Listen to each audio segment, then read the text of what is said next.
দুইজন স্বামী স্ত্রীর ভিতরে ছাড়াছাড়ি হয়ে যায় এবং তাদের সংসারে একটি ফুটফুটে 5 বছরের বাচ্চা আছে, মেয়ে বাচ্চা। দেখতে পারতেছেন ওই মেয়ে তার মাকে ছেড়ে যেতেই চাচ্ছে না এবং মেয়ের মা কালা বরখা পরা দেখতে পারতেছেন তাকে টেনে এখান থেকে নিয়ে গেল এবং মেয়েটা চিৎকার পারতেছে যে মা মা তুমি আমাকে ছেড়ে যেও না। কিন্তু ওই মেয়ে তার স্বামীর কাছে মেয়েকে দিয়ে চলে যায়, কিন্তু ওই বাচ্চা মেয়েটি তার মাকে কোনো মতে ছাড়তে চাচ্ছিলেন না। পিছন থেকে ওই কালো বরখাদারি মেয়ের মা ডাইনি এসে তাকে দেখেন কিভাবে টেনে হিঁচড়ে নিয়ে যাচ্ছে।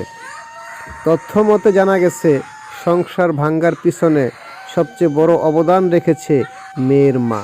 মেয়ের মা সবচেয়ে বেশি অবদান রেখেছে সংসার ভাঙ্গার পিছনে। এই মেয়ে চাচ্ছিল না তার সন্তানকে রেখে যেতে এবং স্বামীকেও রেখে যেতে চাচ্ছিল না, কিন্তু মায়ের চক্রান্তে মেয়ে পা দিয়ে এই সংসারটা অবশেষে ভাঙতে হলো মেয়ের, ঠিক আছে। কিন্তু মেয়ে এই ছোট্ট বাচ্চাটা চাচ্ছিল না তার মাকে ছাড়তে, কিন্তু অবশেষে মেয়ের মা এসে ওই ডাইনি এসে তাকে টেনে হিঁচড়ে নিয়ে যায়। বর্তমান সময়ে যতগুলি বিচ্ছেদ ঘটতেছে 99% মেয়ের মার কারণে।